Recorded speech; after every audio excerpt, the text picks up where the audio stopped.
आप सभी को सलाम। और हम परमेश्वर के निहायती शुक्रगुजार हैं कि परमेश्वर ने एक बार फिर हमें ये मौका दिया कि हम यहाँ पर सभी मिलकर परमेश्वर के कलाम को जो है वो सुन सकते हैं। हम जो है वो निर्गमन उसके 5वें अध्याय में जो है वो आ पहुंचे हैं। चौथे अध्याय में हमने देखा किस तरह से परमेश्वर ने उसे आ, इजरायलियों के पास जाने के लिए यानी मिस्र में जाने के लिए कहा। और वो अपने बहाने बनाता है और बहाने जो है वो उसके खुदावन हर सवालों के जवाब देकर एक टाइम पे जो है उन्हें गुस्सा भी आता है कि बहाने पर बहाने जो है वो बना रहा है, क्योंकि मूसा जो है वो एक तरह से थोड़ा शाय किस्म का, और 40 साल हो चुके थे कि वो मिस्र की भाषा को जो है वो थोड़ा भूल चुका था, तो अच्छी तरह से जो है उस भाषा को बोल नहीं पा रहा था। इसलिए खुदा ने सारे उसके सवालों के जवाब दिए, सभी उसकी प्रॉब्लम्स का सलूशन बताया, और उसे वहां से जाने को कहा गया। और उसने अपनी पत्नी को लिया, अपने बच्चों को लिया और वो चल दिया। पर रास्ते में जो है आ, खुदा जो है खुदा का फरिश्ता उसे जो है वो घात करने पर था। और फिर उसकी पत्नी ने अपने दोनों बेटों को जो है उसका खतना किया। जब हम देखते हैं कि मूसा ने उस दिन, मूसा खतना रही था या खतना किए हुए था, क्योंकि मूसा जब 3 महीने तक अपनी माँ के घर में ही था तो यकीनन है कि 8 दिन के बाद जो है वो खतना करते थे। तो ये किसी भी तरह से वाजिब नहीं है अगर लोग ये सोचते हैं कि मूसा का खतना नहीं हुआ था। उस समय मूसा का खतना हुआ हुआ था, पर मूसा के दो बेटे थे जिनका खतना नहीं हुआ था, तो इसलिए उसकी पत्नी को जो है, और समझा जाता है कि उसकी पत्नी ही शायद इस चीज को नहीं पसंद कर रही थी, पर उसी को जो है वो करना पड़ा और उसने अपने बेटों का जो है वो खतना किया। अब जो है वो हारून के पास पहुंच गया है। कहानी इस तरह से है, हारून के पास पहुंच गया है। हारून ने जो है उसकी मुलाकात इजरायलियों के साथ की। इजरायलियों ने जो है खुदा का शुक्र किया, उसकी वर्शिप की, और दंडवत किया खुदा को कि खुदा ने जो है उनकी सुधि ली है। अब आगे देखते हैं निर्गमन उसका 5 अध्याय और उसकी पहली आय से। पर इससे पहले जाएं, अपने सिरों को झुकाएंगे और छोटी सी प्रार्थना करेंगे। हमारे स्वर्गीय खुदावंद, हम आपके शुक्रगुजार हैं, धन्यवाद करते हैं इस समय के लिए जो आपने हमें दिया। प्रभु, आप हमारे परमेश्वर हैं और हम आपके लोग हैं। हमें खुदावंद स्वीकार करें, हमारे गुनाह गलतियों को माफ कर दे खुदावंद, और खुदावंद हठीलेपन को भी। और जो गुनाह गलतियां हम जानबूझ के करते हैं और अनजाने में भी करते हैं, उन सभी की माफी चाहते हैं प्रभु। अपने पवित्र लहू से धोकर हमें साफ करें और हमें पाक करें अपनी पाक रूह से। खुदावन हमें नवाजें ताकि हम हर रोज खुदावन आपकी सूरत में ढलते चले जाएं। ये कलाम खुदावन हमारी जीवन की रोटी है। जब हम इसे आज खाएं, जब आप हमारे सामने परोसें, तो खुदावन हम इसे खाकर तंदुरुस्ती, खाकर ताकत को जो है वो ले सकें। आप दरवाजे पे खटखटाते हैं, और खुदावन हम चाहते हैं कि हम अपना दरवाजा आपके सामने, दिल का दरवाजा खोलें, ताकि आप भीतर आए और हमारे साथ भोज करें। प्रभु, आप बोले और हम खुदावन सुने। आप बढ़े और हम घटते चले जाएं। इस प्रार्थना को आप सुने, कबूल करें, हमें आशीष और बरकत दें। यीशु के नाम से मांगते हैं, आमीन। आमेन। आइए देखते हैं निर्गमन उसका 5 और उसका पहला वचन। इसके पश्चात मूसा और हैरून ने जाकर फिरौन से कहा, इज़राइल का परमेश्वर यहोवा यूं कहता है कि मेरी प्रजा के लोगों को जाने दे कि वे जंगल में मेरे लिए पर्व करें। फिरौन ने कहा, यहोवा कौन है कि मैं उसका वचन मानकर इज़राइलियों को जाने दूं? मैं यहोवा को नहीं जानता और मैं इज़राइलियों को नहीं जाने दूंगा। यहाँ पर जो है अब पूरी इज़राइल के सामने ये सुसमाचार आ गया कि परमेश्वर उनकी सुधि लेगा, परमेश्वर उन्हें आजाद करेगा। ओके। जब मूसा को भी कहा गया तो मूसा को ये कहा गया कि मैं आजाद करने पर हूँ। फिरौन जो है वो थोड़ा हठीला होगा, और मैं उसके बेटे को भी, उसने मेरे बच्चों को मारा, मैं उसके बेटे को मारूंगा। साल्वेशन का जो क्या कहते हैं इंतजाम है, ये प्लान है, वो खुदा ने बता दिया। पर वो प्लान में इतनी कठिनाइयां आएंगी, ये अभी उन्हें मालूम नहीं था। कई बार जो है हम मसीहत में आते हैं तो हम सोचते हैं कि मसीह को जानेंगे तो हमारी जिंदगी जो है वो बड़ी सुखदाई हो जाएगी। बट फ्रीडम जो है, यस ऑफ कोर्स, यहाँ पे खुदा का दास जो है, दोनों भाई जो है वो फिरौन के पास जाकर क्या कह रहे हैं कि परमेश्वर यूं कहता है। किसका परमेश्वर? इज़राइल का परमेश्वर यूं कहता है। इज़राइल कौन है? यकूब है। सो यकूब की संतान जो है वो कवनेंट में आ चुकी हैं, और परमेश्वर इज़राइल पूरे का जो है वो क्या बन गया है? परमेश्वर बन गया है कि मेरे लोगों को जाने दो। वेल, ये मूसा की बात नहीं थी कि मेरे भाइयों को जाने दो, क्योंकि पहले वो क्या करने की कोशिश कर रहा था? 40 साल पहले वो ये सोच रहा है ये मेरे भाई हैं, मैं तुम्हारा जो हूँ निजात दहिंदा हूँ, या मैं तुम्हें छुड़ाने के लिए डिलीवरर हूँ। बट यहाँ पर जब मूसा आ रहा है तो उसने किसी भी तरीके से महिमा को अपने शब्दों में भी खुदा की महिमा को लेने की कोशिश नहीं की, पर उसने एग्जैक्टली जैसे खुदा ने उससे कहा था कि जा जाके क्या कि मेरे लोगों को जो है वो छोड़ दिया जाए। यानी बात वो फ्रीडम की कर रहा है। नए नियम में भी पौलुस जो है गलीतियों की पुस्तक उसके 5 उसके पहली आयत में क्या कहता है? वहां पे भी यही कहता है कि तुम आजाद किए गए हो, अब दोबारा से गुलाम मत बनना। सो यहाँ पर आजादी की बात हो रही है, पर आजादी जो है वो मिल जानी इतनी भी आसान नहीं होती। कैसे? क्योंकि यहाँ पर जिससे वो आजादी मांग रहे हैं, वेल, फिरौन जो है वो टाइप है इस दुनिया का। फिरौन टाइप है शैतान का। और शैतान जब रूलरशिप यहाँ पर अगर फिर दोबारा से मैं फिर बागियतन में जा रही हूँ, तो बागियतन में खुदा ने जो है आदम और हवा को स्टीवर्डशिप, यानी यहाँ की देख रेख करने के लिए जो है उन्हें जिम्मेदारी दी गई। खुदा पूरी कायनात का परमेश्वर है, पर एक अर्थ, एक छोटी सी धरती थी जिसमें उसने अपने जो है वो किंग और क्वीन को बनाया था, जो उस धरती की देख रेख जो है वो करे। पर बदकिस्मती से उन्होंने जो है खुदा की हुक्म की उल्लंघना की, और वो रूलरशिप जो है वो शैतान के पास आई। इसीलिए उसे रूलर ऑफ द वर्ल्ड जो है वो बाइबल बताती है, क्योंकि उसने पाप करवाया और उसने उनका हक अपने में जो है वो ले लिया, और वो अपने आप को अब राजा जो है वो समझने लगा। न्यू टेस्टामेंट में भी जब यीशु मसीह ने उस रूलर ऑफ द वर्ल्ड से आ, पापों की माफी या उससे जो है रूलरशिप को लिया है, तो वो इजी नहीं था।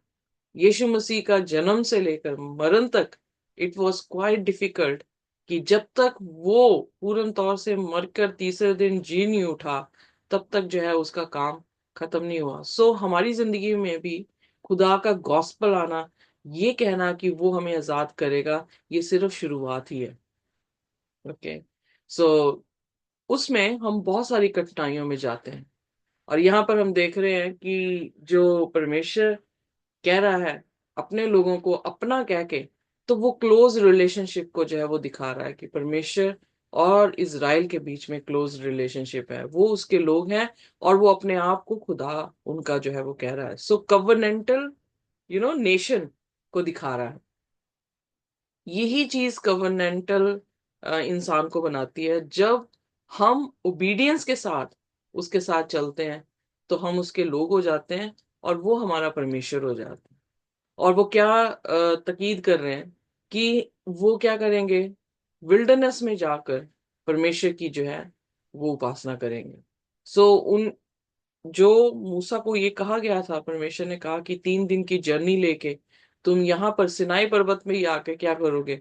मेरी उपासना करोगे। तो उसी चीज को लेकर जो है वो आजादी मांग रहे हैं। अले हालांकि अभी तक फिरौन को कुछ भी नहीं पता कि उसके साथ क्या होने वाला है। मूसा को पता है कि उसके साथ क्या होने वाला है। सो फिरौन को सिर्फ एक छोटी सी रिक्वेस्ट दी गई है कि 3 दिन का सफर है और हमने खुदा की इबादत करनी है। और फिरौन जो है इस बात से भी जो है वो रजामंद नहीं। क्या वो इज़राइल से बहुत प्यार कर रहा था? नहीं, वो प्यार नहीं कर रहा था, उनकी लेबर थी। जैसे आज पंजाब में लेबर कहाँ से आ रही है? बिहार से आ रही है, यूपी से आ रही है। अगर वो सारी लेबर वापस चली जाए तो पंजाब के लोग कैसे सरवाइव करेंगे? एग्जैक्टली वैसे ही है जैसे यूके में, ब्रिटिश में जितनी भी लेबर है वो अलग अलग देशों से, एशिया से आए हैं, अलग अलग देशों से यहाँ पे पहुंचे हैं, अगर वो सारी लेबर को वापस जो है वो भेज दिया जाए तो ब्रिटिश क्या करेगी, ब्रिटिशर्स क्या करेंगे? सो उनके लिए जो है वो डिफिकल्ट हो जाएगा कि वो अपनी ही चीजों को जो है वो कर सके। एक और एग्जांपल दूंगी कि अगर जो छोटी जात के लोग हैं जो सफाइयां करते हैं, अगर वो अपनी हड़ताल कर लें तो कैसे घरों को, या घरों को इस शब्द में यूज करना चाहूंगी कि घरों की सफाई जो है वो कैसे हो पाएगी? सो इसलिए अब यहाँ पे फिरौन जो है वो उनसे प्यार नहीं कर रहा, बट फिरौन की लेबर वही है, क्योंकि उनसे वो काम ले रहा है, उनको ओप्रेस कर रहा है, और उसे ओप्रेस करने में बहुत मजा आता है, शैतान को भी बहुत जो है वो मजा आता है। ऐसे ही नहीं लोग जो है वो डीमन पोजेस्ड हो जाते हैं, क्योंकि वो अपनी रूलरशिप दिखाने की कोशिश करता है कि मैं भी हूं, कि लोग जाने कि मैं हूं, मेरे पास भी कोई सामर्थ है। सो और रूलरशिप तभी करता है जब हम अपनी जिंदगियों में उसे जगह देते हैं, खुदा को दूर करते हैं और उसके लिए जगह खोल देते हैं, तो वो अपना जो है कदम हमारी जिंदगियों में रखकर उसे डिस्ट्रॉय करने की जो है वो कोशिश करता है। पर दूसरी आयत में एक चीज देखने को मिली है कि फिरौन ने क्या कहा, उसने कहा हु इज द लॉर्ड। क्यों? क्योंकि फिरौन तो खुद ही भगवान था, उसे तो पूजा जाता था कि वो भगवान की तरह पूजा जाए। इवन मरने के बाद भी जो पिरामिड्स बनते हैं, उन पिरामिड्स में उन्हें जो है वो लटाया जाता था, और सोना चांदी खाना पीना कपड़े वस्त्र सब कुछ वहां पे रखा जाता था, ये सोचकर कि ये भगवान है और ये इन चीजों का इस्तेमाल करेंगे। और इस कारण जब मैं, आई थिंक हम इजिप्ट के म्यूजियम में गए तो वहां पर भी, इवन यहाँ पर भी लंदन म्यूजियम में जब थॉमस और मैं गए हैं तो वहां पर यही देखा गया है कि उन्होंने किस तरह से जो ममीज हैं वो रखी हैं, और कितनी धन दौलत जो है उन्होंने उनके साथ जो है वो रखी थी, ये सोचते हुए कि ये भगवान है, ये परमेश्वर है, और ये मरते नहीं हैं, ये जीवित रहते हैं, और इनको यहाँ से ही प्रार्थना करते हैं और फिर ये यहाँ से उत्तर जो है हमें देते हैं। सो उसके लिए वो तो खुद भगवान था, तो वो क्या कह रहा है, एक्नॉलेज नहीं कर रहा है कि इजराइल का परमेश्वर भी कोई है। वो अपने आप को ही एक्नॉलेज कर रहा है, अपने आप को ही रिकॉग्नाइज कर रहा है कि वो परमेश्वर है। सो कह रहा हु इज द लॉर्ड। इसीलिए प्रकाशित वाक्य में जब हम मिस्र के बारे में सुनते हैं कि वो मिस्र के लोग हैं, तो जब हमने दानियल 11 अध्याय भी पढ़ा, तो नॉर्थ किंगडम और साउथ किंगडम, नॉर्थ किंगडम जो है वो बाबुल को दिखा रही है जो कि यरूशलेम की नॉर्थ की तरफ है, और जो साउथ की किंगडम है वो यरूशलेम की साउथ की किंगडम है, वो मिस्र को दिखा रही है। तो दोनों फ्लैग्स, उनके फ्लैग्स जो है वो कंटिन्यू दिखाया खुदा के वचन में एंड तक, कि ये लोग वो हैं जो एथीज्म को दिखाते हैं, जो खुदा पर विश्वास ही नहीं करते हैं। क्योंकि जब उन्हें मिस्र के रूप में दिखाया गया है तो उनका यही प्रश्न रहा है, हु इज द लॉर्ड, कि परमेश्वर कौन है कि मैं उसकी सुनूं और उसके लोगों को, और लेट इजराइल, उसके लोगों को भी नहीं, लेट इजराइल गो, क्योंकि वो समझ ही नहीं रहा इस चीज को कि ये परमेश्वर के लोग हैं। वो अपने ही लोग समझ रहा है, अपने दास उन्हें जो है वो समझ रहा है, और इस कारण जो है वो अपने लिए रो रहा है। रो रहा है इन द सेंस कि रिकॉग्नाइज नहीं कर रहा खुदा को, अपने आप को रिकॉग्नाइज कर रहा है। और उसमें लिखा I do not know the lord, मैं जानता ही नहीं हूं परमेश्वर को, and I will not let Israel go, और मैं ना इज़राइल को जाने दूंगा। तो तीसरी आयत में फिर जो है क्या कहते हैं, आइए देखिए पढ़ते हैं। उन्होंने कहा, इब्रानियों के परमेश्वर ने हमसे भेंट की है, सो हमें जंगल में 3 दिन के मार्ग पर जाने दे कि अपने परमेश्वर यहोवा के लिए बलिदान करें। ऐसा न हो कि वह हमसे मरी फैलाए व तलवार चलवाए। अब यहाँ पर जो है उसे एक छोटी सी थ्रेट को भी जो है यहाँ पे दिखा रहा है मूसा उसे, कि उसने और थोड़ा सा दरवाजा खोल के और थोड़ा सा प्लान जो है एक्सप्लेन किया। प्लान में क्या कहा है कि जो परमेश्वर इब्रानियों का है, जो क्रॉस ओवर होके आए हैं इब्रानियों का है, उसने हमें ये बताया है, यानी हमें अपेयर हुआ है या हमें हमें वो दिखा है और उसने हमसे बातें की हैं कि 3 दिन का सफर है, जाओ और जाकर वहां पे क्या करो, वर्शिप करो। सेक्रीफाइस करने का अर्थ यही है कि वर्शिप करना। सो वर्शिप करो। ऐसा ना हो कि खुदा जो है वो प्लेग्स हमारे ऊपर जो है या महामारी जो है वो हम पर डाल दे। सो अब और थोड़ी सी डिस्क्रिप्शन जो है वो दे रहा है। फिर उसके बाद चौथे वचन में, मिस्र के राजा ने उससे कहा, हे मूसा, हे हारून, तुम क्यों लोगों से काम छुड़वाना चाहते हो? तुम जाकर अपने अपने बोझ को उठाओ। ओके, सो यहाँ पर जो है फिरौन जो मिस्र का है वो मूसा हारून से क्या कहने लगा कि तुम इसका इनके काम क्यों छुड़ाते हो। वेल, काम जरूरी था कि वर्शिप जरूरी थी। आज के वर्शिप। टाइम में बैटल किसके बिटवीन है, काम के और वर्शिप के। जी। भी वही है बैटल, बैटल चेंज नहीं हुई है, बैटल सेम ही है। प्रकाशित वाक्य में भी काम है और क्या है, खुदा की वर्शिप है। सो वो क्या कहने लगे कि इनको ना खाने को दिया जाएगा, ना ये खरीद सकेंगे, ना ये बेच सकेंगे। कहाँ पर, प्रकाशित वाक्य 13 अध्याय में उसकी आखिरी आयतों में। सो ना वो बेच सकेंगे ना खरीद सकेंगे, क्योंकि ये हमारे हुक्म को जो है वो नहीं मानते। आगे देखेंगे फिरौन ने उनके साथ भी इसी तरह से जो है वो किया। उनके काम को कहता, क्यों उनसे जो है वो उन्हें उनके काम से क्यों अलग कर रहा है। सेटन का सबसे बड़ा टूल यही है कि आपको व्यस्त रखेगा। आप इतने व्यस्त रहेंगे कि आपके पास टाइम नहीं होगा कि आप खुदा की आवाज को सुन सके, उसकी जुबान को सुन सके। और फिर अगर नहीं सुन पाएंगे तो हम बदल नहीं पाएंगे। तो he will make us what, busy. हम इतने काम जो है वो छेड़ के बैठेंगे, इतना काम करेंगे कि जो है, जब मैं इंग्लैंड में आई तो काम के पाउंड मिलने लगे। और पाउंड्स जो थे वो इंडियन रुपीस में कितने तब्दील हो जाते हैं ये हम सभी जानते हैं। तो एक लालच जैसा जैसा जो है वो पड़ गया, एक धुन में पड़ गए कि काम काम काम करके पैसे जो है वो इकट्ठे करेंगे। पर फिर बचा भी कुछ नहीं। सो वर्क जो है वो कई बार लोग उसी को वर्शिप करने लग जाते हैं, क्योंकि उससे पैसे उन्हें जो है वो मिलते हैं। और कई बार हम यही गलती करते हैं कि हम परमेश्वर से ऊपर किसी भी चीज को रख देते हैं, चाहे वो काम हो चाहे वो पैसा हो। वो हमारे आइडल्स जो है वो बन जाते हैं। और हम जो है बड़े आराम से, हमें पता भी नहीं लगता, और हम खुदा को छोड़कर पैसे की उपासना जो है वो करने लग जाते हैं। परमेश्वर के लोगों को वो आजाद इसीलिए कर रहा था कि वो क्या करें, गुलामी से यानी उस काम से निकलकर मेरी वर्शिप में करें, मेरी वर्शिप करें। 40 साल परमेश्वर ने उनको अगर बियाबान में रखा तो क्या उनसे कोई काम लिया था? बाइबल नहीं। बताती है 40 साल तक मन्ना जो है आसमान से गिरता रहा, उन्हें कोई काम नहीं दिया गया। वो कोई खेती नहीं कर रहे थे, वो कुछ नहीं कर रहे थे, पर खुदा हर चीज उन्हें जो है वो मुहैया कर रहा था। और क्यों आजादी दी थी उन्हें? ताकि वो खुदा की जो है वो उपासना कर सके। हम भी जो है जब मसीह बनते हैं तो हमें खुदा क्यों आजादी दे रहा है, हम क्यों अपने पापों की क्षमा मांग रहे हैं, हम क्यों पापों से आजाद हो रहे हैं?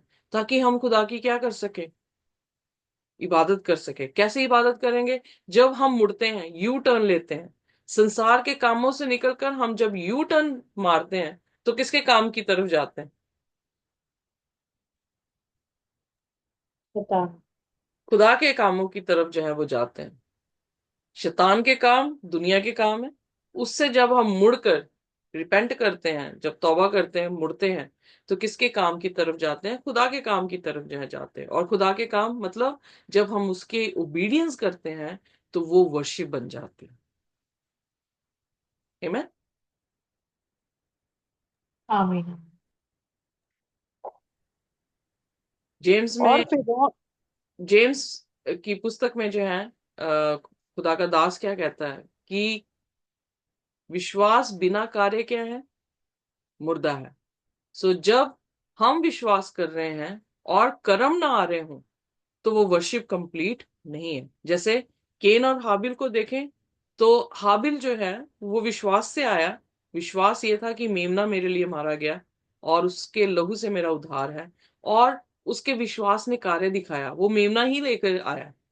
पर जब हम केन को दिखाते हैं, केन विश्वास मतलब प्रार्थना सभा में आ रहा है, बट क्या है उसका, ना विश्वास है उसका, और ना उसके कार्य में जो है उसका विश्वास दिखाई दिया, इसलिए उसकी कुर्बानी, डिसोबीडियंस में खुदा की वर्शिप नहीं है, ओबीडियंस में खुदा की वर्शिप है।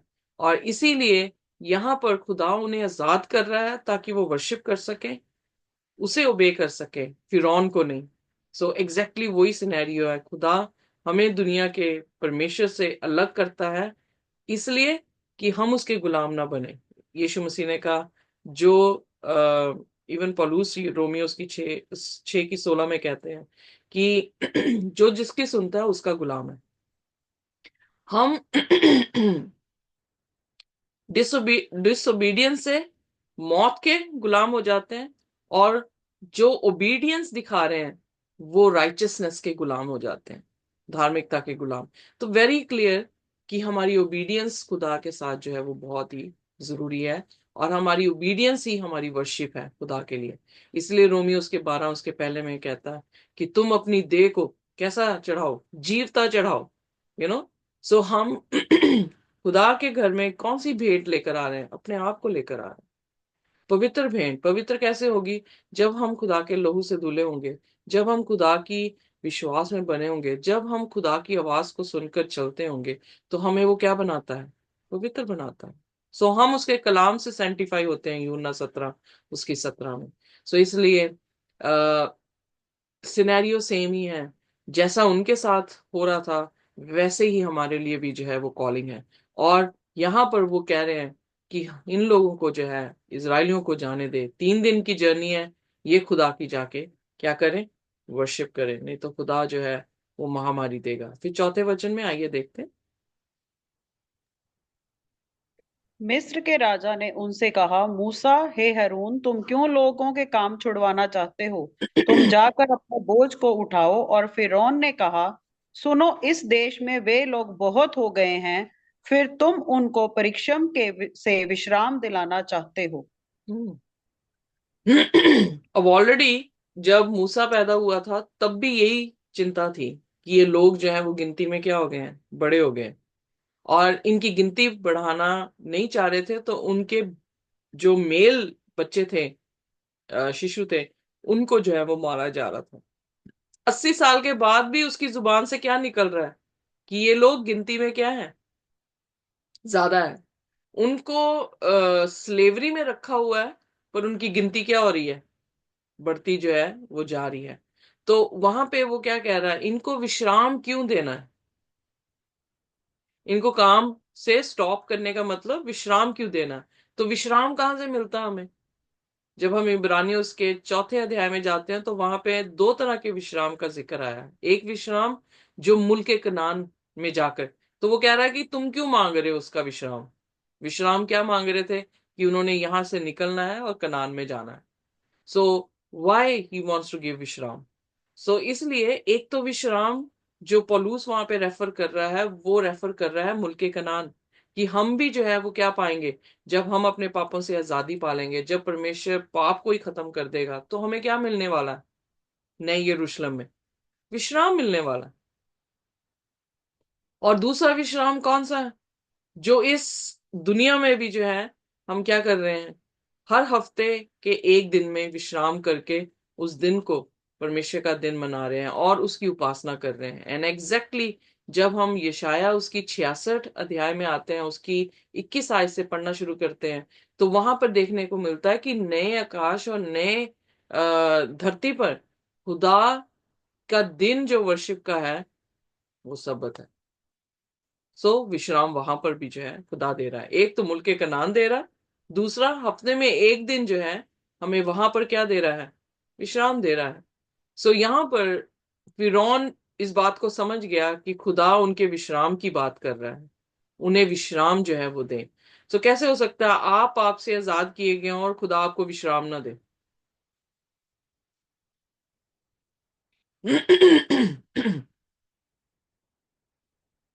Are you clear, are you with मी?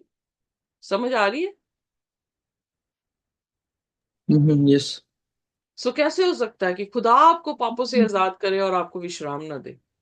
जी बिल्कुल। दोनों विश्रामों की बात कर रही हूं। एक विश्राम जो स्वर्ग की बादशाह था, दूसरा विश्राम जो हर सप्ताह का एक दिन जो है खुदा ने ठहराया। सृष्टि की शुरुआत से जो चीज ठहराई गई है, वो चीज कभी भी खत्म नहीं हो रही। सृष्टि की शुरुआत में ही कहा गया था, ये धरती मैं तुझे देता हूं। उसी की कवनेंट जो है वो अपने लोगों के साथ बांधते जा रहा है। और हमारे अंत के दिनों के लोगों के साथ उसने जो है वो नई सृष्टि बनाना और नया आसमान और नया आकाश बनाने की बात की है, कि वो हमें स्वर्ग की बादशाहत में लेकर जाएगा और उसके बाद सब कुछ नया कर देगा। सो फिर धरती किसको मिल रही है? खुदा के लोगों को। जी। ओके। सो सर्कल जी। वही है। God never changes. खुदा कभी नहीं बदलता और ना ही वो बदला है। सो यहां पर भी जो है वो वही सिस्टम, यू नो, कंप्यूटर को हम क्या करते हैं, रिफ्रेश करते हैं। तो उसी सिस्टम को रिफ्रेश कर रहा है कि दोबारा से ओरिजिनल पैटर्न में जो है वो आ जाए चीजें। और फिर उसके बाद अगली आयत देखें।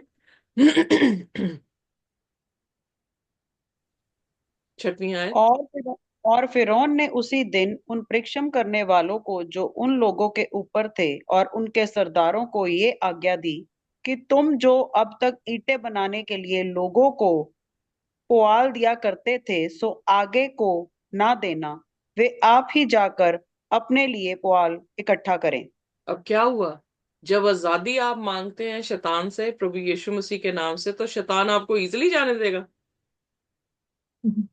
और ना? परसिक्यूट करता है। और परसिक्यूट करना शुरू कर देता है, ताकि आप क्या करें? आप कहें कि हम यहीं पे अच्छे हैं, जी। हमें नहीं आजादी चाहिए। क्योंकि आप देखेंगे, पाप इतना सुहावना होता है। वो पहले पहले ऐसे दिखाता अपने आप को जैसे वो आपका फ्रेंड हो। आपको बड़ी लुफ्त की चीजें देगा, आपको बड़ा लोले पोचे जो है वो करेगा, ताकि आप उसकी गिरफ्त में आ जाए। पर जब छोड़ने की बात आती है, तो वो आपकी लाइफ को और भी हेल जो है वो कर देता है। तो ये शैतान की जो है वो फितरत है, कि वो आपकी लाइफ को सुकून में नहीं रहने देगा, वो आपको और जो है वो परसिक्यूट करेगा। और आप देखेंगे कि यहां से ही हमारी फितरत, हमारी तरबियत की डिफरेंस को पता लगता है। अगर हमारी तरबियत भी ऐसी है कि हमें अगर बाई चांस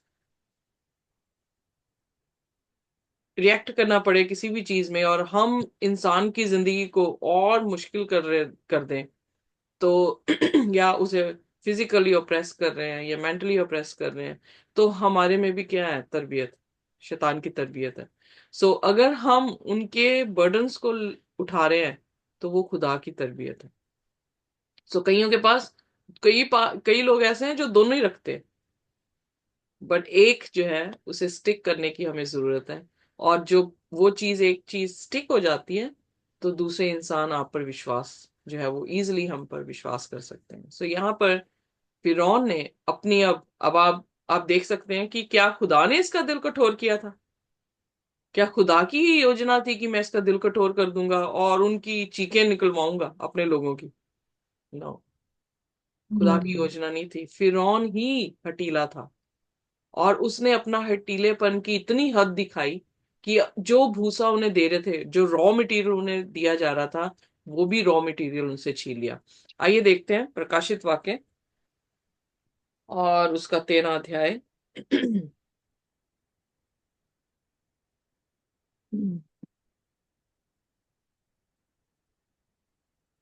तेरा अध्याय। सिस्टर जी।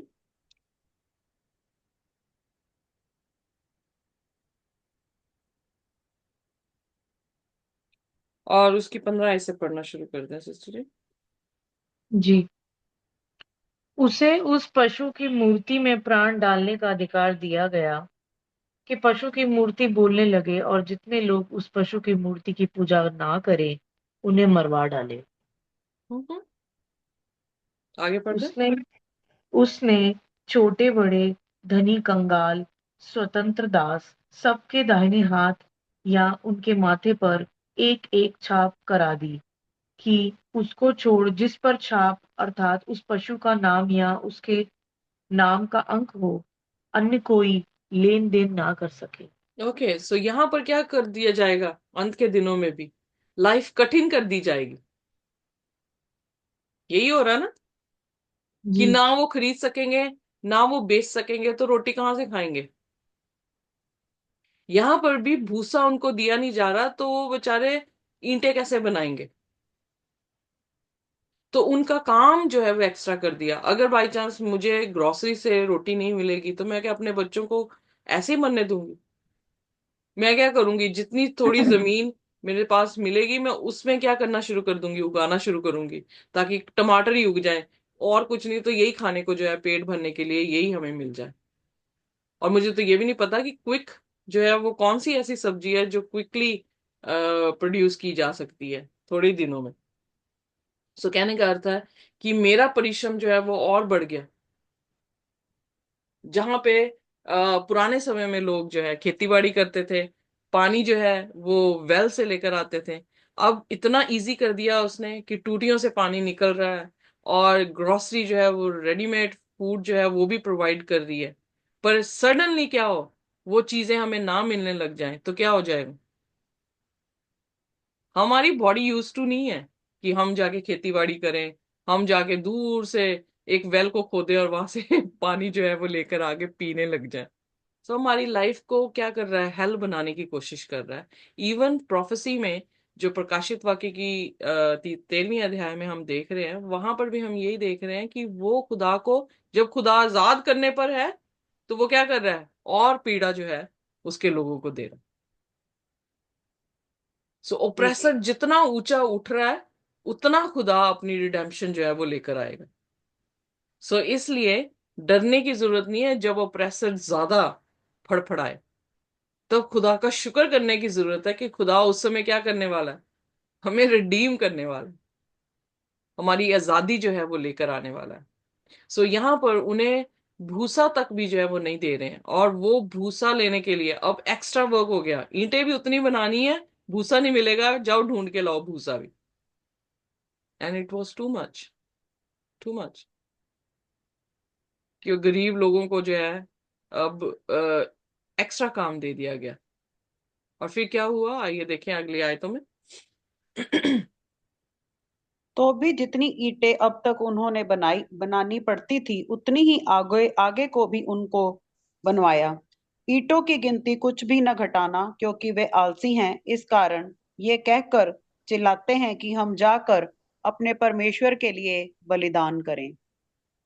सो यहाँ पे क्या कह रहा है, कि वो आलसी हैं। क्या वो आलसी थे? तो आलसी बिल्कुल नहीं थे, उनकी जनसंख्या तो उनसे भी ज्यादा बढ़ रही थी। सो सो आलसी नहीं थे वो, क्योंकि वो ऑलरेडी क्या कर रहे हैं, बेचारे ऑपरेशन में हैं। उनसे जो है वो काम ले रहे हैं, लेबर का काम ले रहे हैं। उनके घर, उनके पिरामिड्स जो मिस्र के आज माने जा रहे हैं, वो किन्होंने बनाए? इजरायलियों ने बनाए थे। कभी ध्यान दिया आपने? हम लोग पिरामिड्स देखने जाते हैं, पर हमें ये नहीं पता कि ये पिरामिड्स बनाने वाले कौन थे। इजरायली थे। उनकी ईंटें जी। जब देखते हैं, तो वो ईंटें किसने बनाई थी? इजरायलियों ने बनाई थी। सो अब उनका काम जो है वो उसने और बड़ा कर दिया, और ये कह के बड़ा किया कि ये लोग जो है वो क्या है, आलसी लोग हैं। सो फिर उसके बाद क्या हुआ? जी। उन मनुष्यों से भी कठिन सेवा करवाई जाए कि वे उसमें परिश्रम करते रहें और झूठी बातों पर ध्यान ना लगाएं। अब झूठी बात कौन सी थी? विश्राम की बात। ओके, 3 दिन की जर्नी के बाद जो विश्राम खुदा उन्हें देना चाह रहा था, फिरौन ही अपनी जुबान से कह रहा है कि वो विश्राम के दिन की बात कर रहा है। सो खुदा उन्हें क्या देने वाला था? आजादी से, सॉरी, गुलामी से विश्राम देने पर था। और वो उसी विश्राम को क्या कह रहा है, कि ये झूठी बात है। Is it not true in today's day? आज भी क्या यही बात नहीं चल रही? विश्राम का दिन सबको मालूम है, बट वो विश्राम के दिन को क्या कह रहे हैं, कि ये झूठ है, हमारे पे लागू नहीं है। सो वो इस चीज को उनके अपने लोगों के बीच में क्या दे रहा है, ये कह रहा है कि ये डिसेप्टिव वर्ड्स हैं। ये धोखागिरी है, इनको जो है विश्राम नहीं देना। और फिर उसने 10वें वचन में आइए देखें।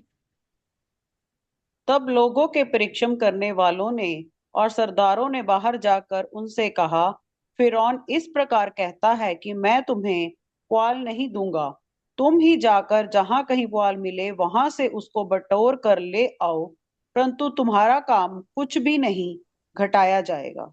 ओहो, जब टास्क मास्टर्स ने जाकर, जो उन पर हुकूमत कर रहे थे, जो उनसे काम ले रहे थे, उन्होंने जाके जब बताया कि फिरौन का ये आदेश है, तो आदेश क्या है कि ईंटें तो भी नहीं कम होंगी और तुम्हें भूसा भी जो है खुद ही बटोर के लेकर आना होगा। तो फिर जस्ट इमेजिन, आप गुलामी में हैं, आप जो है इजरायली के झुंड में से एक व्यक्ति हैं, और आपको मूसा के जरिए से पता लगा परमेश्वर ने आपकी सुधि ली है और आपको आजाद करने पर है। बट आपको आजादी के बदले में क्या कर दिया? आपको और पीस दिया गया। तो क्या करेंगे आप? What will you do? हमारी तो छोटी छोटी परीक्षाएं आती हैं, छोटी छोटी पेन्स आती हैं, हम क्या करते हैं? प्रेयर। प्रेयर करते हैं, react. रिएक्ट करते हैं, चीख पड़ते हैं। Totally. Yeah.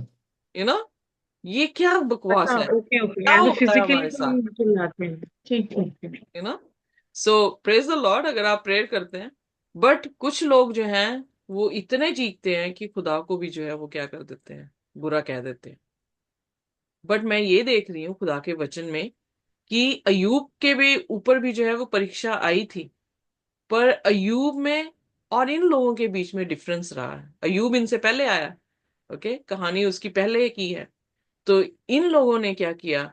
इन लोगों ने जो है वो हाय हाय जो है वो कर दी। ये क्या हुआ?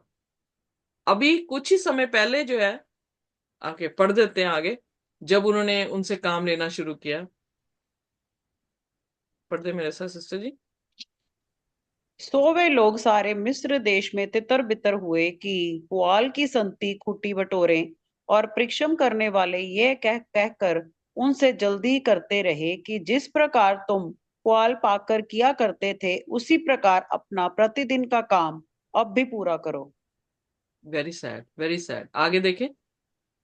और इजराइलियों में से जिन सरदारों को फिरौन के परिश्रम कराने वालों ने उनका अधिकार ठहराया था, उन्हें मार खाई उन्होंने मार खाई, और उनसे पूछा गया कि क्या कारण है कि तुमने अपनी ठहराई हुई ईंटों की गिनती के अनुसार पहले की नाई कल और आज पूरी नहीं कराई। सो यहाँ पर हम देख सकते हैं कि परसिक्यूशन बढ़ गया, उसकी डेंसिटी जो है, इंटेंसिटी जो है वो बढ़ गई। और इस दौरान में हमने यकूब की जिंदगी को देखा कि अंत के दिनों में जब यिर्मयाह उसकी 33 अध्याय में हमने देखा कि हमारा टाइम भी यकूब की ट्रबल का टाइम होगा, जब हमारे पर प्रेशर जो है वो ज्यादा होगा। इसीलिए मैं कई बार अपने बच्चों से कहती होती हूँ कि अपनी लाइफ में हैबिट्स ही ऐसे बना के रखो कि जब आपके ऊपर एग्जाम्स का भी प्रेशर आए, तो वो प्रेशर आपको आप गुम ना जाएं उसमें प्रेशर में, बल्कि आपको सब याद हो जो आपने सीखा है। तो मैं एग्जाम्पल में उसे मैं बता रही थी कि अगर बाई चांस हम कुछ खा रहे हैं, कोई भी सब्जी खा रहे हैं, उस सब्जी में क्या डला है, यानी वो अगर शिमला मिर्च है तो शिमला मिर्च में क्या जो है वो मिलता है। जब आप स्टडी करते हैं प्रोटीन क्या है, या कार्बोहाइड्रेट्स क्या है, तो अगर आप अपनी छोटी छोटी एक्टिविटीज में उसे ध्यान से उसकी डिटेलिंग्स में जाते रहेंगे, तो जब आप एग्जाम में बैठेंगे तो आप किसी भी चीज को भूल नहीं सकेंगे, क्योंकि एवरी डे का ये पैटर्न है कि आप अपने सबक को क्या कर रहे हैं, रिमाइंड करवा रहे हैं अपने माइंड को। जैसे हम आयतों को बोलते हैं, अगर एक जन को मैंने सुनाई, दूसरे जन को सुना दी, तीसरे जन को सुना दी, तो मैं क्या करूंगी? जब मैं पुलपट पे खड़ी होंगी, मुझे आयत नहीं भूलेगी। वो प्रेशर जो लोगों का मुझे दिख रहा है, वो प्रेशर मेरे ऊपर काम नहीं कर पाएगा। फिर एक एग्जांपल देती हूँ। जब यहाँ पर मैं ड्राइविंग लाइसेंस के लिए क्लासेस ले रही थी, तो मैंने हमेशा अपनी जिंदगी में, आई डोंट नो, कि मुझे, मतलब कैसे मैं समझाऊं, मैंने एवरी टाइम अपनी जिंदगी में ये किया कि मैं अपने सबक को दोहराती हूँ, सबक को अपनी लाइफ पैटर्न बना लेती हूँ।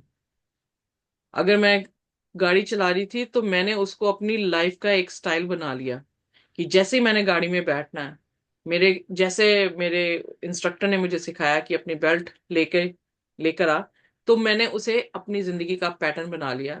आप मुझे कभी भी या मेरे बच्चे कभी भी नहीं देख सकते कि मैं गाड़ी चला रही हूँ और मेरी बेल्ट जो है, सीट बेल्ट जो है वो नहीं लगी हुई।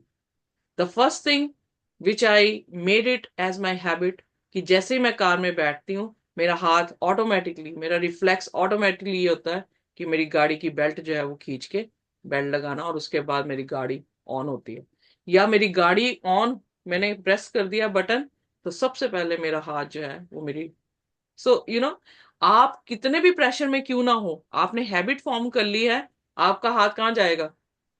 आपकी सीट बेल्ट पे।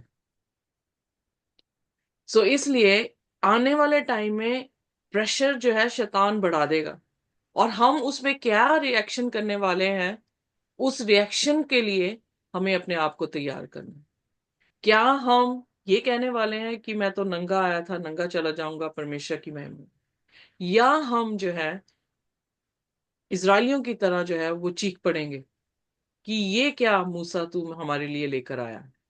सो दोनों चीजों के लिए हमें अपने आप को तैयार करना पड़ेगा। हाँ, अगर आप ये कहना चाह रहे हैं कि आप खुदा को लान तान करने के लिए रेडी हैं, तो फिर कोई जरूरत नहीं है आपको कि आप जो है अपने आप को ट्रेन करें।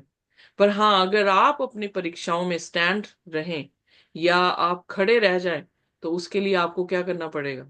एवरीडे, एक फौजी को जैसे ट्रेनिंग मिलती है उसी तरह से एवरीडे हमें भी ट्रेनिंग करनी पड़ेगी, ताकि इतने प्रेशर जो वो आने वाले टाइम पे देने वाला है, जब हमारी भी रोटी छीन लेगा, हमारा भी पानी छीन लेगा, तो उस दौरान हम जो है वो कैसे एक्ट करेंगे।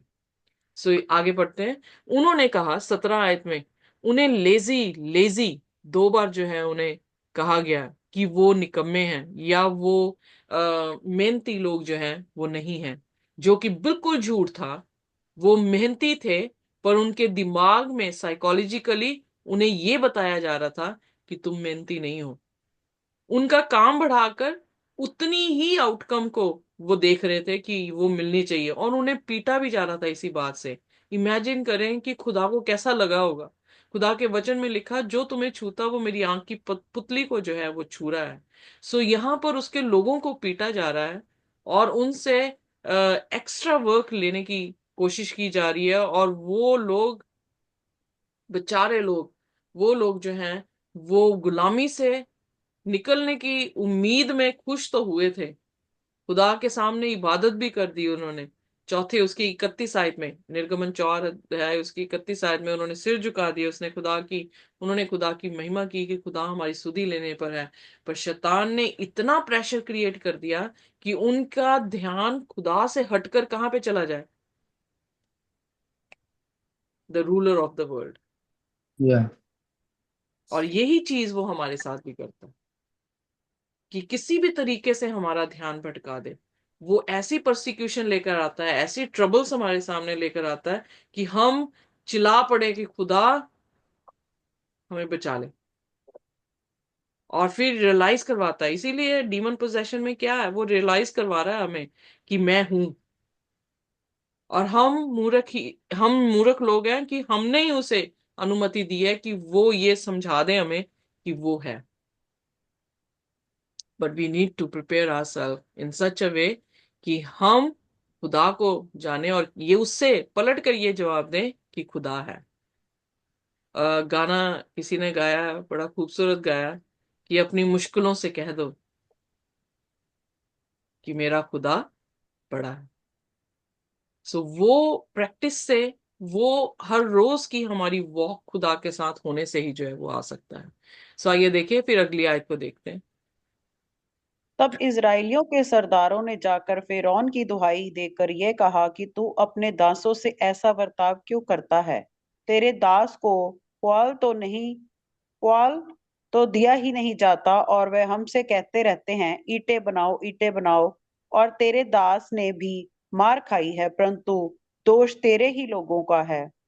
फिरौन ने कहा, तुम आलसी हो, आलसी, इसी कारण कहते हो कि हमें यहोवा के लिए बलिदान करने को जाने दे, और जब आकर अपना काम करो और पुआल तुमको नहीं दिया जाएगा, परंतु ईंटों की गिनती पूरी करनी पड़ेगी। ओके, सो अब यहाँ पर जो है वो उसका रूडनेस, उसकी कठोरता को जो है हम देख सकते हैं। कई बार कुछ लोगों की कठोरता हम बताते हैं कि you are wrong in the sense, उन्हें समझ नहीं आता, तो वो सोचते हैं कि शायद हम उन्हें जज कर रहे हैं, पर हम जज नहीं कर रहे, क्योंकि खुदा के वचन के अनुसार हमें दिखता है कि ये चीजें जो है वो राइट नहीं है। सो इसलिए हम जो है वो बुरे हो जाते हैं। प्रॉब्लम यहाँ पे मुझे देखने को ये मिली है कि इजराइलियों ने खुदा की तरफ अपना मुंह नहीं किया। किसकी तरफ मुंह कर रहे हैं? ओप्रेसर की तरफ। वो ये सोच रहे हैं कि हमारा ओप्रेसर हम पर क्या कर देगा? दया कर देगा। पर जो ऑपरेशन से छुड़ाने वाला था उसकी तरफ नहीं उन्होंने मुंह किया। Can you see that? वो दुहाई खुदा को दे सकते थे कि खुदा देख ये क्या कर रहे हैं, पर दुहाई कहाँ को दे रहे हैं? जो ऑप्रेस कर रहा है। तो क्या उसने ऑपरेशन करना बंद कर दिया? उसको तो और तुम्हारी वीकनेस पता लगी कि you are weak, I can rule over you. अब वो क्या कह रहे हैं? हम तुम्हारे दास हैं। वर्ड्स देखें आप, दे आर क्लेमिंग, वो खुद अपनी जुबान से क्या कन्फेस कर रहे हैं कि हम तेरे क्या हैं? सर्वेंट है।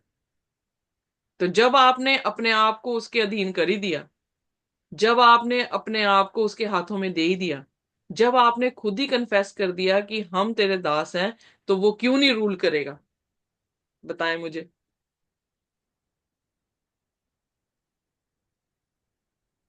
इजराइलियों ने, उनके पास इतनी पावर नहीं थी, उनके पास प्रैक्टिस नहीं थी उनकी खुदा के साथ चलने की। वो मजदूर थे और वो मजदूर ही बने रह गए, और जिसके वो मजदूर थे उनके ही मजदूर बन के बैठ गए, और छोड़ दिया उन्होंने ये सोचना कि खुदा ने उनसे क्या कहा है, कि वो उनकी सुधि ले रहा है और वो उन्हें आजाद करेगा। अब जैसी पीड़ा हुई, खुदा के पास नहीं गए, अपने बल से अपने आप को बचाने की जो है वो कोशिश कर रहे हैं। और वहां पर फिर उन्हें क्या कहा गया? Lazy, lazy. उन्हें लेजी जो है वो शब्द दे रहे हैं बार बार। तो उनके दिमाग में साइकोलॉजी के साथ खेल रहा है शैतान, कि वो ये मान लें कि वो लेजी हैं। बट कई बार you need to stand on your feet. हमें अपने कदमों पे खड़े होके ये अपने आप को बताना होता है कि we are not, we are the children of God. हम परमेश्वर के जो है वो लोग हैं। और फिर उन्हें कहा गया कि जो मैंने आज्ञा दे दी है, नंबर्स ब्रिक की खत्म नहीं होंगी। वो क्या कह रहे हैं कि ये कैसी बात हुई कि तू हमारे साथ अनुचित चीजें कर रहा है? इवन हमें भी मारा गया। सो इसका मतलब जो इजरायलियों के ऊपर हुकूमत, मतलब जो हायर अथॉरिटी में रखे हुए थे उन्होंने, वो भी मार खा रहे थे। और लड़ाई इसी बात की थी कि ये सेक्रीफाइस नहीं करने जाएंगे, ये विश्राम के लिए नहीं जाएंगे। और एंड टाइम की प्रोफेसी भी यही बता रही है कि जो उसने पशु को जान दी है, वो उस पशु ने यही हुक्म जारी किया है कि वो खुदा के हुक्म को नहीं, इंसान के हुक्म को मानेंगे। और अगर नहीं मानेंगे इंसान के हुक्म को, अगर उन वो आंकड़ा उनके हाथ में या उनके माथे पे नहीं, सील या मार्क जो है वो दी जाएगी, तो उनको खाना नहीं दिया जाएगा, वो लेन देन नहीं कर पाएंगे। सो ना शैतान बदला है, ना उसके तरीके बदले हैं, और ना ही खुदा बदला है। ओनली थिंग कि सेंचुरी के बाद सेंचुरी लोगों ने अपने डिसीजन के कारण जो है एक जन को अपना रूलर बनाया है। जिसने खुदा को रूलर बनाया है वो उसकी ओबीडियंस कर रहा है। जिसने शैतान को अपना राजा बना लिया या रूलर बनाया है, वो इसलिए बनाया है क्योंकि वो उसकी ओबीडियंस के तरफ जो है वो जा रहा है। यहां पर वो ओबीडियंस जो लॉ दे रहा है वो बहुत कठिन हो गया उनके लिए लेना, और उससे जो है उम्मीद रख रहे हैं कि शैतान उन पर दया कर देगा। Satan is not the friend of your father nor of you, neither of your father nor of you। इसीलिए यीशु मसीह ने कहा अगर मेरे साथ उन्होंने ऐसा किया है तो तुम्हारे साथ क्या क्या नहीं करेंगे। सो अगर हमारे बाप का वो दुश्मन है तो आपका भी वो संगी दोस्त नहीं है, वो आपका भी दुश्मन है। Am I clear? Very clear कि अगर Yeah. मेरे बाप का दुश्मन है तो वो मेरा भी दुश्मन है। Yes yes. सो हम उम्मीद नहीं कर सकते कि वो हमारा दोस्त बन जाएगा। उसके बाद आगे देखते हैं, पढ़ते हैं सिस्टर जी। जब इजराइलियों के सरदारों ने यह बात सुनी कि उनकी ईंटों की गिनती ना घटेगी और प्रतिदिन उतना ही काम पूरा करना पड़ेगा, तब वे जान गए कि उनके दुर्भाग्य के दिन आ गए हैं। हम्म।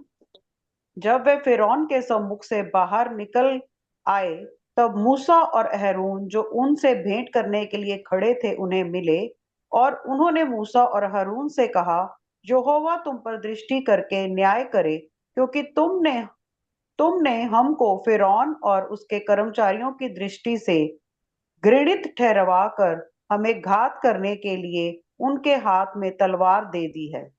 ओके, सो कहाँ गया विश्वास? सुनना तो इजी था कि खुदा हमें छुटकारा देने पर है। आज भी नारे लग रहे हैं झुंडों में, बहुत बहुत क्राउड में, जब प्रभु यीशु मसीह का कलाम जो है वो सुनाया जाता है कि प्रभु यीशु मसीह आपको ये देने पर है, प्रभु यीशु मसीह आपको वो देने पर है। पर जैसी बात आती है कि आप क्या देने पर है, तो उतनी हवा जो है वो निकल जाती है।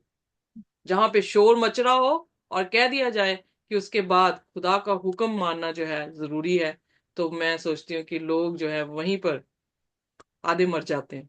सो यहां पर भी ऐसा ही हुआ है। इजरायलियों ने क्या कहा, वो ईंटें तो खत्म हुई नहीं, मतलब उतना नंबर रखा उन्होंने। फिरौन की उपस्थिति से जैसे ही निकले हैं तो उन्हें कौन एनकाउंटर कर रहा है? मोजेस और एरन। एरन जो है उनको मिलने के लिए वहां पे खड़े हैं, और जब वो खड़े हैं उनको देख के वो और गुस्से में आ गए। क्योंकि क्या हो रहा है, वो क्या समझ रहे हैं, ये आजाद करने आया था। वो पुराना मूसा उनके दिमाग में आ गया। ये आजाद करने आया था, इसने तो और हमें जो है मुसीबत में डाल दिया। तो खुदा तेरे में और हमारे में क्या बन जाए? जज बन जाए। थोड़ी सी जब परसिक्यूशन आती है तो हम खुदा को कहते हैं कि वो हमारा जज बन जाए। मुझे बताएं कि अगर खुदा सच में जज बन जाता तो कौन मारा जाता, मूसा या इजराइली?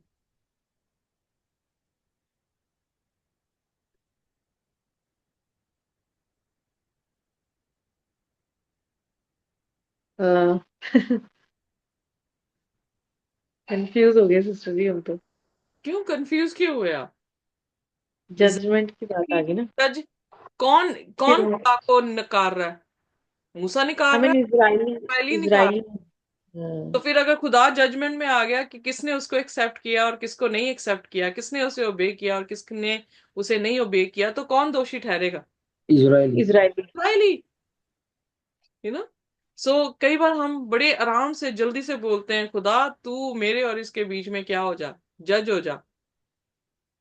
वेरी जी डिफिकल्ट कोटेशन कि अगर वो जज हो गया तो किस तरफ पलड़ा जो है वो भारी पड़ जाएगा। सो इसलिए हमेशा ये कहना चाहिए प्रभु जी मुझे भी माफ करें और मेरे दुश्मन को भी माफ करें। हम पर दोनों पे जो है वो दया करें, क्योंकि हम तेरी जजमेंट के सामने खड़े होने वाले लोग ही नहीं है। हम तो नाश हो जाएंगे अगर तेरी जजमेंट के सामने खड़े हो गए। हाँ। तो उन्होंने जो है यहाँ पर खुदा को, खुदा के बीच में और मूसा के बीच में खुदा को जज बना दिया और ये कहा कि तुम इतने भद्दे हो कि जो तुम पैगाम हमारे लिए लेकर आए हो उस पैगाम ने हमारी जिंदगी और वर्स कर दी है। उन्हें तलवारें पकड़ा दी हैं तुमने ताकि वो हमें क्या कर दें, मार दें। और इसीलिए इवन सिस्टर एलन जी वाइट जब प्रोफेसी कर रहे हैं अंतिम दिनों के टाइम की, तो वो ये कह रहे हैं कि बहुत सारे लोग एडवेंटिस्ट चर्च से चर्च को छोड़ के चले जाएंगे और बहुत सारे लोग एडवेंटिस्ट चर्च को ज्वाइन करेंगे। तो there will be shuffling, shuffle हो जाएगा, क्योंकि इतने प्रेशर में बहुत सारे लोग क्या कहेंगे, दफा मारो सबत को, क्या मानना। और बहुत सारे लोग सुनकर कि सब्बत खुदा का दिन है, वो उस शहीदी में जो है वो शामिल हो जाएंगे। सो एग्जैक्टली यहां पर भी यही है कि कुछ लोगों ने क्या किया है, और हम आगे जाके जब देखेंगे तो हम देखेंगे कि जोशुआ 10 लोग स्पाइस भेजे गए। जोशुआ और कैलब ऐसे थे जिन्होंने खुदा पर विश्वास किया, और जो 10 बाकी लोग थे स्पाइस, वो जो थे वो निकम्मे हो गए। और इसीलिए बाइबल में बताया गया है कि जितनों ने विश्वास नहीं किया, जितनों ने खुदा के हुक्म नहीं माने, वो बियाबान में ही मर गए और वो मुल्के कनान नहीं जा पाए। Is very clear. और उसके बाद आइए देखिए 22वें वचन में। तब मूसा ने यहोवा के पास लौटकर कहा, हे प्रभु, तूने इस प्रजा के साथ ऐसी बुराई क्यों की और तूने मुझे यहाँ क्यों भेजा? जब से मैं तेरे नाम से फिरौन के पास बातें करने लिए गया, तब से उसने इस प्रजा के साथ बुरा ही व्यवहार किया है और तूने अपनी प्रजा का कुछ भी छुटकारा नहीं किया। अब क्या हुआ? इजराइली ने मूसा के पास कंप्लेन भेजी, और मूसा कंप्लेन किसको कर रहा है? परमेश्वर को। ओके। मूसा भी, जब परमेश्वर उसे प्लान बता रहा था, तो मूसा भी इतनी इंटेंस जो है वो सफरिंग को समझ नहीं पाया था उस टाइम पे। वो सोच रहा था जीसस जो है चुटकी मारेंगे, खुदा चुटकी देगा, और मैं उन्हें सभी को क्या करूंगा? मिस्र से निकाल कर ले जाऊंगा। खुदा निकाल रहा था, पर खुदा ने ऑलरेडी उन्हें उसे बता दिया था कि फिरौन हटीलापन करेगा, और फिरौन के हटीलेपन के कारण क्या क्या होने वाला है अब वो देख रहे थे। और ये डिस्टिंग्विश कर रहे थे कि शैतान और खुदा के बीच में क्या डिफरेंस है। हमारी बैटल में अगर हमारा ओप्रेसर जो है, जो हमें तकलीफ देने वाला शैतान है, तो उस दौरान में हम किसकी तस्वीर खूबसूरत देख पाते हैं? खुदा की खूबसूरती को देख पाते हैं, और शैतान की भद्देपन को जो है वो देख पाते हैं कि वो कितना हद तक जो है वो हमें नीचे गिराने की जो है वो कोशिश कर सकता है। Are you with me? So जी। यहां पर भी मूसा को बताया जरूर गया था, पर मूसा भी अनजान था कि ये सारी चीजें होंगी। और मूसा ने खुदा से कहा और शक करने लगा कि मेरी मिनिस्ट्री कहीं मैंने गलत तो नहीं सोच लिया। क्या खुदा सच में तूने मुझे चुना था? तूने मुझे कहा था कि कलाम सुना। तो जब मैं इन लोगों की जिंदगी को पढ़ती हूँ, कई बार मैं अपने साथ ही रिलेट करती हूँ कि खुदावा मैं भी ऐसी हूँ, इनके जैसी हूँ। मैं भी यही शक करने लग जाती हूँ, क्या सच में खुदा तू मुझे कह रहा था कि मैं आप ही अपनी फीलिंग्स के साथ तेरे कलाम को सुनाने के लिए आ गई हूँ? So then why? क्यों ऐसा हो रहा है? क्यों मिसट्रीट अपने लोगों को इस तरह से करने दे रहा है?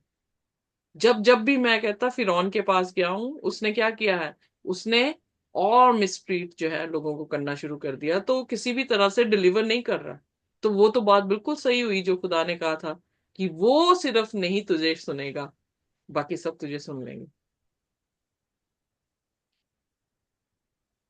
हमें भी अपनी लाइफ जी। में इन चीजों को देखने की जरूरत है। ये लेसन्स जो है अपनी लाइफ में लेने की जरूरत है कि क्या हम पूरी तरह से अपनी कॉलिंग को समझ चुके हैं? क्या अगर हम ये विश्वास करके खुश हो रहे हैं कि खुदा हमें आजाद करने पर है, और हम ये नहीं उस चीज को अनदेखा कर रहे हैं, आंखें बंद कर रहे हैं कि नहीं ऑपरेशन भी होने पर है, तो क्या हम अपनी रोजाना जिंदगी में अपनी छोटी छोटी तकलीफों में रोना शुरू कर रहे हैं कि हम विश्वास की प्रैक्टिस कर रहे हैं, ताकि खुदा उस समय पर, जो समय बहुत भारी आने वाला ऑलरेडी खुदा ने बता दिया है। इंटेंसिटी इतनी ज्यादा नहीं बताई गई है, पर हम अनुमान लगा सकते हैं इन कहानियों से कि शैतान कितना इंटेंस हमें तकलीफ दे सकता है। But are we getting ready? क्या हम तैयार हो रहे हैं उस समय के लिए कि हम खुदा के लिए शहीद हो जाएं, और हम खुदा की महिमा करें और अपने मुंह से एक शब्द भी निंदा का ना निकाल सकें? We need to think about it. Jesus ने जी। जब आजादी दी है, तो जीसस की भी जो सफरिंग थी इतनी इंटेंस थी कि उसके आंसू लहू बनकर और उसका पसीना भी लहू बनकर बहा था। सो शैतान इतनी इंटेंस तरीके से जो है वो काम कर सकता है,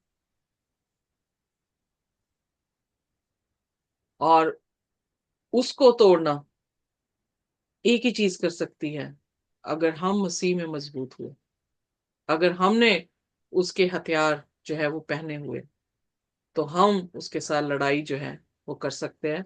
अदरवाइज हम भी ऐसे ही चलाएंगे जैसे इजराइल चलाए, जैसा मूसा चलाया। मूसा अपनी कॉलिंग के लिए, मतलब उसको कॉलिंग अपनी क्लियर नहीं थी, और इजराइलियों को जो बुलाहट दी गई थी वो उसमें क्लियर नहीं थे। पर हमें अपनी बुलाहट के लिए क्लियर होने की जरूरत है। हमें ये सारी बातें पता होंगी तो हम अपने आप को तैयारी भी वैसे ही दे पाएंगे। अगर हम ये जानते नहीं होंगे तो हम तैयार नहीं होंगे। इसीलिए पूरी दुनिया खुदा के कलाम को जानती नहीं है, वो तैयारी कर नहीं रही है, और ये पीड़ा अचानक ही उन पर आ पड़ेगी, जो कि पौलुस थिस्सलुनीयन की कलीसिया में जो है हमसे कहता है। सो आइए, हमें खुदा ने जो है अपने कलाम का मुकाशवा दिया है, और ये मुकाशवा हमारी तैयारी के लिए हम इस्तेमाल करें, ताकि उस दिन हम लज्जित ना हो बल्कि फकर से खुदा की उस दूसरी आमद को देख सके और आनंदित हो सके। आमीन। Amen. कोई भी आमीन। जन जो है वो प्रार्थना में हमारी रहनुमाई कर सकता है। Let's pray. धन्यवाद धन्यवाद धन्यवाद सेनाओं के यहोवा अब्दी जलाली करुणा में परमेश्वर, खुदावंद आपकी महिमा, आपके नाम को जलाल, आपकी स्तुति प्रशंसा करता है। खुदावंद आपके नाम को जलाल देते खुदावंद। आज वो दिन है जो खुदावंद आपने बनाया, हम इसमें बना तो खुदा प्रत्येक दिन परमेश्वर आपके ओर से हमें मुबारक किया जाता है। खुदावंद आपकी महिमा और आपके नाम को जलाल देते, आपकी स्तुति प्रशंसा करते हैं और आपकी इबादत करते खुदावंद। हम मिट नहीं गए, क्योंकि खुदावंद आपकी महाकरुणा काफी ये फल है, आपके दयामर है, प्रति भोर बने होते थे, तेरे से पैमाने हैं मेरे मन। यहोवा को धनी कर, जो कुछ मुझ में वो उसके पिता नाम को धनी के, मेरे मन यहोवा को धनी, किसी किसी को ना भूला। खुदावन धन्यवाद, आपके वचन के ज्ञान से आप भरते चले जा रहे हैं परमेश्वर। आपके वचन के अनुसार खुदावन बाप हम अपनी सुने ना, बल्कि इसके अनुसार चलने वाले और इसमें बने रहने वाले बने परमेश्वर, ताकि ये खुदा 30 गुना 60 गुना 100 गुना हमारे विश्वास के द्वारा हमारे जीवनों में कार्य करे। परमेश्वर हम जानते हैं खुदावंद बाप कि अच्छा बीज और बुरा बीज दोनों बोया गया, परंतु परमेश्वर हम देखते हैं कि खुदावंद बाप जो अच्छा बीज है परमेश्वर, वो खुदावंद बाप आपके भवन में खुदावंद बाप कार्य आता है। खुदावंद बाप परमेश्वर आप उससे प्रेम रखते हैं खुदावंद बाप। और बुरा बीज को परमेश्वर जिस तरह हम देखते हैं, फिरौन ने भी परमेश्वर अपने हृदय को कठोर कर दिया और आपने उसे उसी के हाल पर छोड़ दिया परमेश्वर। आपने खुद उसके हृदय को कठोर नहीं किया, but according to his will परमेश्वर उसने जो चुना, आपने वही उसे रिवॉर्ड में दे दिया परमेश्वर। खुदावंद जब हम देखते हैं, जब खुदावंद बाप हमने आज इस चैप्टर को पढ़ा परमेश्वर, हम देख सकते हैं कि आपने आपके लोगों के लिए एक बुलाहट, एक कॉलिंग जो दी है परमेश्वर, कि आपने अपने लोगों पर चित लगाया और उनके दुखों को भी देखा है खुदावंद बाप, कि यस लॉर्ड। और आपने ये एक माइटी प्लान बनाया कि आप परमेश्वर उन्हें मिस्र के आजादी थे छुड़ा कर वापस अपने खुदाबंद बाप जो आपने उनके लिए देश दिया है खुदाबंद बाप कनान, उस देश आप लेकर आए परमेश्वर। हम देखते हैं खुदाबंद, जब भी खुदाबंद बाप हम देखते हैं इसके कारण, जब खुदाबंद बाप बहुत सारे प्रोसिक्यूशंस उन पर आई, और इसी तरह हम देखते हैं परमेश्वर जो आपने हमारे लिए परमेश्वर एक अल्टीमेट गोल खुदाबंद बाप सेट करके रखा है परमेश्वर, जो स्वर्ग की बादशाह नया यरूशलेम है। हम देखते हैं परमेश्वर उस राह पर चलने के लिए भी खुदा बहुत प्रोसिक्यूशन, हम प्रकाशित वाक्य 11-12 में भी देखते हैं कि खुदा लोगों ने सही खुदावन, और आज हम भी देख रहे हैं कि खुदा ये सब प्रोसिक्यूशन जारी है। और जब हम आगे बढ़ते हैं, हम देखते हैं परमेश्वर आपके कुछ खरे व्यक्ति, खरे दास, आपके खरे लोग, जो आपके आज्ञाओं को, आपने जो वायदा किया था उसमें बने रहे और उन्होंने कनान देश को देखा परमेश्वर। हम भी खुदा इस प्रोसिक्यूशन में जब आप पे स्थिर पाए जाएंगे, जिस तरह वचन कहता है प्राण देने तक विश्वास रहे तो मैं तुझे जीवन का मुकुट दूंगा, आप खुदा हमें उस अनंत जीवन के मुकुट से नवाजेंगे खुदावन, हम विश्वास रखते हैं। धन्यवाद खुदा, प्रत्येक दिन आपके वचन की और गहराइयों से आप भरते चले जा रहे हैं, और हमने ये बात को देखा कि जितना खुदावन बाप सताव आया, उतना आपके लोगों की गिनती बढ़ते चले गई परमेश्वर। हम भी अपने विश्वास को कम ना करें, जितनी सतावट आए हम यीशु में बने रहे और उसके ही रूह में गाए, उसी के रूह में झूमे, और यीशु मसीह में ही अपने जीवन को विश्वास की बढ़ोतरी के साथ बिताते रहे, उसमें बने रहे परमेश्वर। धन्यवाद खुदावन यीशु मसीह, आपने हमें मौका दिया कि हम आपके वचनों को सुन सके और आपके वचनों की गहराइयों को जान सके। आपने हमें ब्लेस किया, हमारे गलती गुनाहों को माफ करें, हमें क्षमा करें। इस ऋतु को और फैमिली को उनके ब्लेस कीजिए पास्टर जी को परमेश्वर, कि वो और खुदावन बाप आप उनके द्वारा बातें को हमें बताए और हमसे करिए खुदा। आवश्यक है आप बढ़े और हम घटे, मैं घटो, आपका नाम बारक पाए जाए। जो यूट्यूब के माध्यम से भी देखते हैं उन्हें भी आप आशीष करना और आपके राज्य के लिए चलाए। सारा जलाल आपको देते हुए, संपूर्ण दिन को आपके हाथ में देते हुए, यीशु मसीह के नाम मांगता हूँ, सुंदर से ग्रहण कीजिए। आमीन। आमीन। परमेश्वर का धन्यवाद हो और खुदा की शांति और उसका अनुग्रह हमारे साथ जब तक यीशु मसीह दोबारा ना आ जाए इसी तरह से बना रहे। आमीन। आमीन। आमीन। नहीं।